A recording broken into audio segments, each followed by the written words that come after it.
اعوذ باللہ من الشیطان الرجیم بسم اللہ الرحمن الرحیم۔ سورہ الفرقان مکیہ، آیات 1 تا 20، پارہ 18۔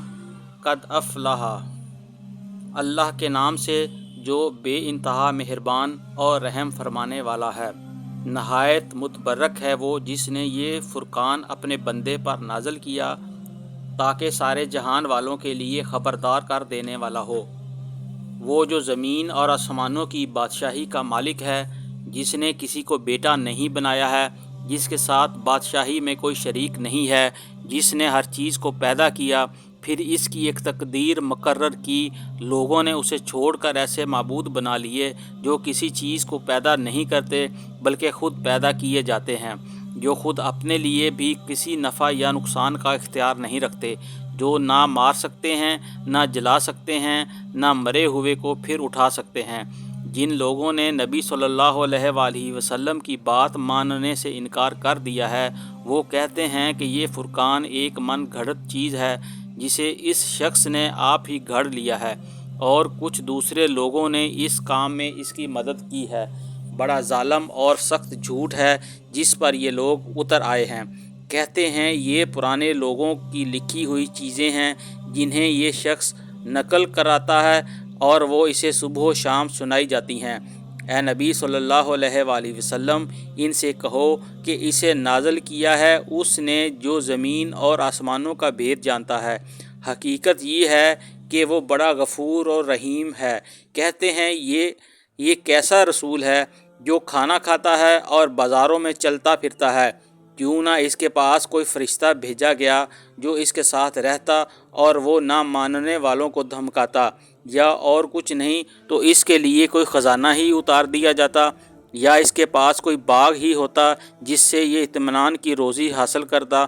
اور یہ ظالم کہتے ہیں تم لوگ تو ایک سحر زدہ آدمی کے پیچھے لگے ہوئے ہو، دیکھو کیسی کیسی حجتیں یہ لوگ تمہارے آگے پیش کر رہے ہیں، ایسے بہکے ہیں کہ کوئی ٹھکانے کی بات ان کو نہیں سوجھتی۔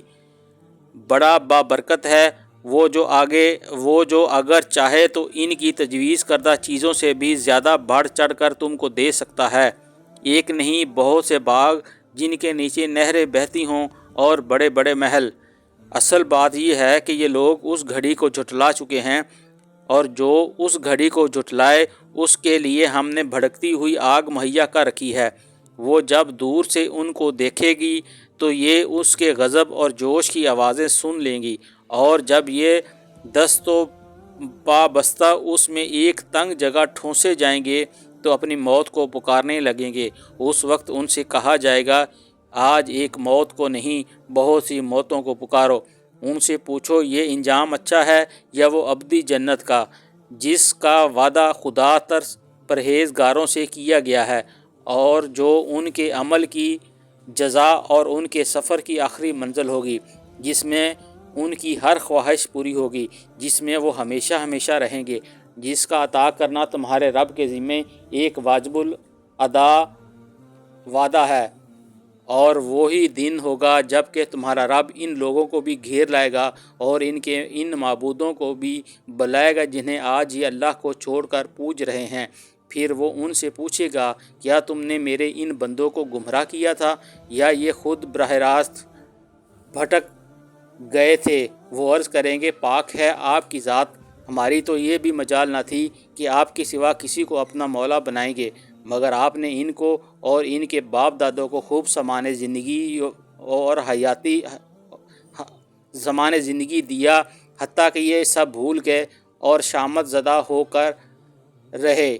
یوں جھٹلا دیں گے وہ تمہارے معبود تمہاری ان باتوں کو جو آج تم کہہ رہے ہو، پھر نہ تم اپنی شامت کو ٹال سکو گے نہ کہیں سے مدد پا سکو گے، اور جو بھی تم میں سے ظلم کرے اسے ہم سخت عذاب کا مزہ چکھائیں گے۔ اے نبی صلی اللہ علیہ وآلہ وسلم، تم سے پہلے جو رسول بھی ہم نے بھیجے تھے وہ سب بھی کھانا کھانے والے اور بازاروں میں چلنے پھرنے والے لوگ ہی تھے۔ دراصل ہم نے تم لوگوں کو ایک دوسرے کے لیے آزمائش کا ذریعہ بنایا ہے۔ کیا تم صبر کرتے ہو؟ تمہارا رب سب کچھ دیکھتا ہے۔ صدق اللہ العظیم۔